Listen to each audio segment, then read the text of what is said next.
Hello, everybody. How is everyone doing? It is a dreary day here in Savannah, Georgia. Kind of cloudy, kind of cool. Perfect time to talk about some movies. So I'm going to try to do at least one review today. I might do a couple, we'll see. And then I have some pick up some posts and all that other good stuff. So today I'm going to talk about the very, I don't know, controversial movie that was released on Netflix, the Texas Chainsaw Massacre movie. It's wild how divided people are about this movie. As far as I'm concerned, there is no movie that's going to suit everyone.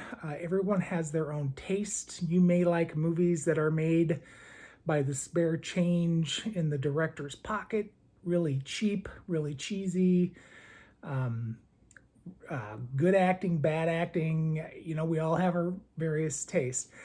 I will say for me that other than the original Texas Chainsaw Massacre and I think it was 2006 with Jennifer Beal, I've never particularly cared for any of. I haven't hated them, but I haven't loved them. I own like three, I think. That would be the original, the Jennifer Beal one, and I do believe I have that wacky one with Matthew McConaughey, which is actually pretty bad. Sorry, there's something on my screen. All right, so as far as this 2022 release of the Texas Chainsaw Massacre, of course, it was a Netflix release, so it was pretty Netflixy. Netflix is hit or miss with their horror movies, horror things. Some are good, some are, and some really don't fly. But once again, it just kind of depends on your taste. I really thought Bird Box was a good movie, and they've done some of the other like horror shows and stuff. So they have money, but they don't have necessarily a great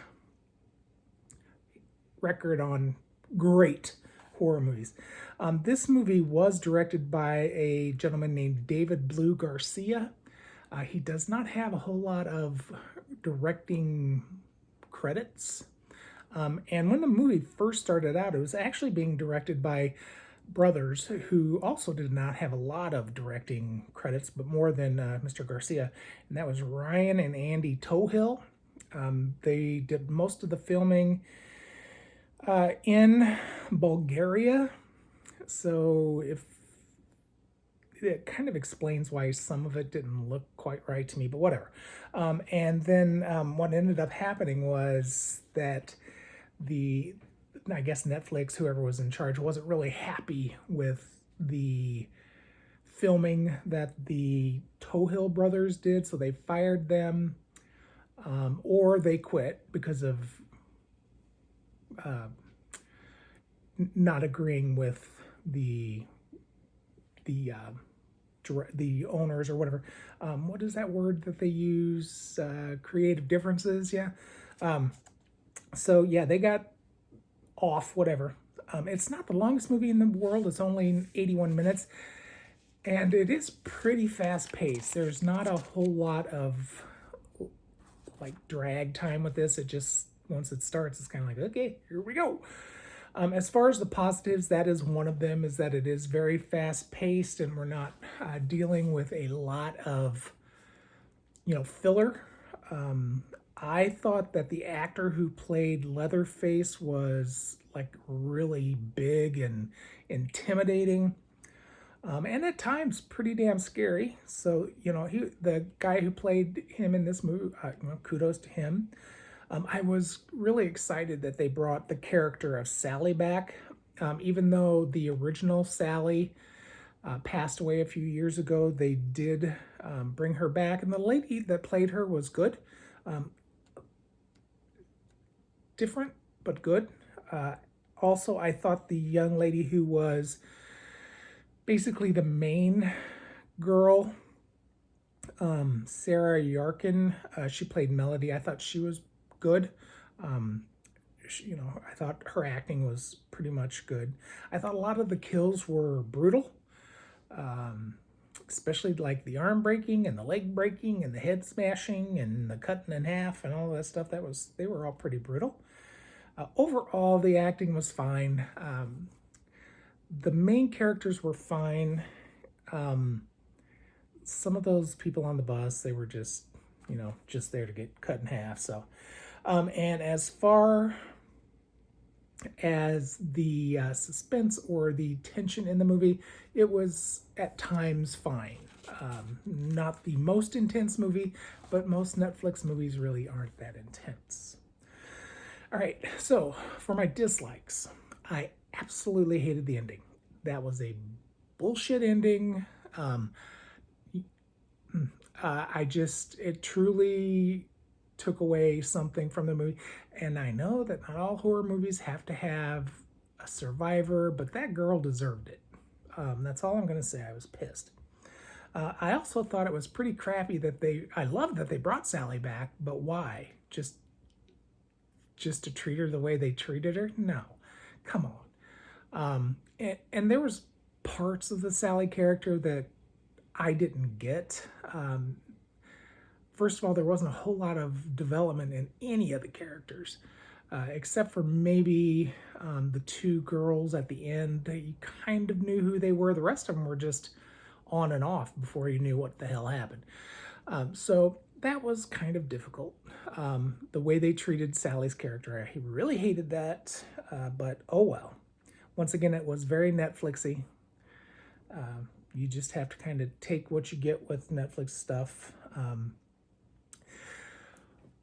This quote-unquote ghost town that they were in looked like cardboard boxes. I mean, it just didn't look real at all. I don't care if it's supposed to be a ghost town. The buildings that were there should not have been in that great of condition. I don't know. It just all looked completely fake and phony to me. So, I loved when they were in the house, when they were in the theater. I thought that was pretty cool. I think it was a theater, yeah, that final scene. But overall, and like when they were Ruth and the two sheriffs were taking the lady to the hospital or whatever, and they were out in the wilderness, the quote unquote desert. That looked good. That was fine. But as far as like any of those shots in the little quote unquote ghost town, it was just a little too manufactured for me. I don't know. Maybe it's just me. Once again, no character development. I mean, I could not tell you, other than remembering the blonde girl's name being Ruth, because it's kind of an old and usual name. I couldn't even really tell you the name of any of the other characters because none of them really stand out to where, like with the original, I knew who Kirk was. I knew how he died. I knew the graphic scene in that. I knew who Sally was. I knew who all the characters were. I can't remember the names right off the top of my head. But there was the guy in the wheelchair. He was very memorable. All of those people were memorable. Other than I can't even remember the quote-unquote final girl's name. She had a little bit of a backstory that she was a school shooting survivor. But really, there were no back characters. This whole town setting felt off to me. I would have preferred it being like the originals where they were out in the sticks and dealing with this madman. They took this creepy Leatherface character and turned him into like a crazy Michael Myers, Freddy Krueger, whatever killer that just got on a bus and killed all these people. No, no, but that was the character development, and like I said, I thought the bus scene was fun. It was gross, but it was ridiculous because it just doesn't fit the Texas Chainsaw Massacre. And then the other like consistency issue I had is that Leatherface would be in his 80s at this point because the original movie was back in the 70s. That's 50 years ago. He had to at least be, that guy was at least in his late 20s, early 30s, if not older. Leatherface would be too old to lift a damn chainsaw at this point. Come on. We're not dumb. But saying that to say, overall, I have watched this now three times, and I may watch it again. So I don't hate this movie. It's fine for what it is. It was new. I was excited to have something new. We've been getting new stuff here and there. So no, I don't hate this movie. I don't love this movie. I doubt that even if they put it out on video that I would buy it, but I'll watch it on Netflix. I mean, I pay for Netflix. I might as well watch something.